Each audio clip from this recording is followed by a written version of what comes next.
Assalamualaikum warahmatullahi wabarakatuh. Perkenalkan, nama saya Adrian Basri dengan NIM L05 1231029. Baik, sebelumnya saya ingin mengucapkan terima kasih kepada dosen pengampu untuk kuliah ini, Pak Herun, karena telah memberikan saya kesempatan untuk presentasi. Nah, baik, kali ini saya akan membahas mengenai evaluasi stok ikan populasi menggunakan metode hidroakustik. Untuk lebih jelasnya mungkin langsung saja. Yang pertama itu adalah latar belakang. Sumber daya ikan semakin terancam akibat penangkapan berlebih dan perubahan lingkungan. Evaluasi stok ikan penting untuk mengetahui jumlah distribusi populasi ikan sebagai dasar pengelolaan perikanan yang berkelanjutan. Metode konvensional seperti trawl memiliki banyak keterbatasan. Oleh karena itu, digunakan metode hidroakustik yang lebih efisien, akurat dan ramah lingkungan dalam mengestimasi stok ikan secara cepat dan non-destruktif. Nah, adapun tujuannya, yang pertama itu mengetahui jumlah dan distribusi populasi ikan di perairan secara akurat.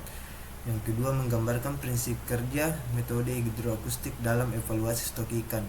Yang ketiga, menjelaskan keunggulan dan keterbatasan metode hidroakustik dibandingkan metode konvensional.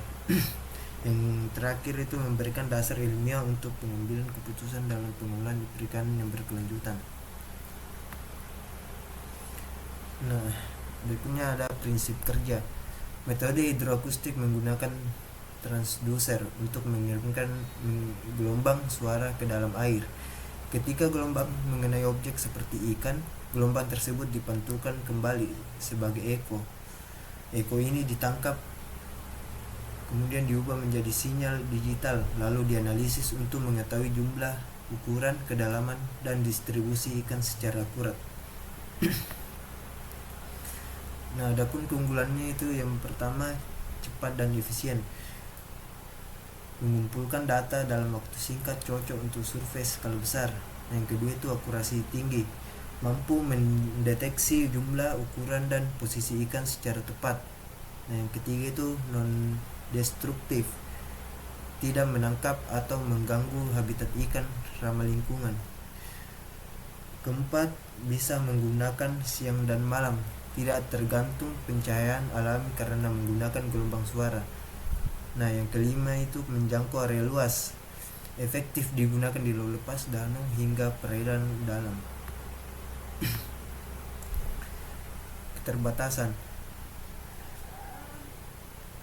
ada berikut keterbatasannya itu ada 5. Yang pertama itu perlu kalibrasi yang teliti. Akurasi data sangat bergantung pada pengaturan alat yang tepat. Nah, yang kedua itu sulit membedakan spesies. Gelombang suara tidak bisa langsung mengidentifikasi jenis ikan tanpa pengambilan sampel fisik. Dan yang ketiga itu biaya peralatan tinggi. Perlu investasi besar untuk perangkat sonar dan perangkat lunaknya. Dan yang keempat itu butuh operator terlatih. Pengoperasian dan analisis data memerlukan keahlian khusus. Yang terakhir itu ada terpengaruh kondisi lingkungan. Kualitas data bisa menurun di perairan yang keruh atau berbuih. Nah, penerapannya itu metode hidroakustik banyak digunakan dalam survei stok ikan di berbagai perairan, baik laut maupun danau. Alat ini digunakan untuk mengestimasi jumlah dan persebaran ikan, terutama ikan pelagis secara akurat tanpa perlu menangkapnya. Contoh penerapannya yang pertama itu di Danau Toba, digunakan untuk memantau populasi ikan endemik dan budidaya. Kedua, Laut Banda dan Selat Makassar, digunakan dalam penelitian stok ikan pelagis kecil seperti lemuru dan kembung. Ketiga itu survei pemerintah atau KKP, digunakan untuk menetapkan kebijakan kuota tangkap nasional. Nah, berikut kesimpulan dari metode hidroakustik. Metode hidroakustik merupakan teknik modern yang efektif dan efisien untuk mengevaluasi stok ikan. Dengan memanfaatkan gelombang suara, metode ini mampu memberikan data yang akurat tentang jumlah, ukuran, distribusi ikan tanpa merusak lingkungan. Meskipun memiliki keterbatasan keunggulan dalam kecepatan, cakupan luas dan non-destruktif membuatnya sangat berguna dalam pengolahan perikanan yang berkelanjutan. Sekian presentasi dari saya. Bila ada yang kurang tepat mohon dimaafkan. Sekian dan terima kasih.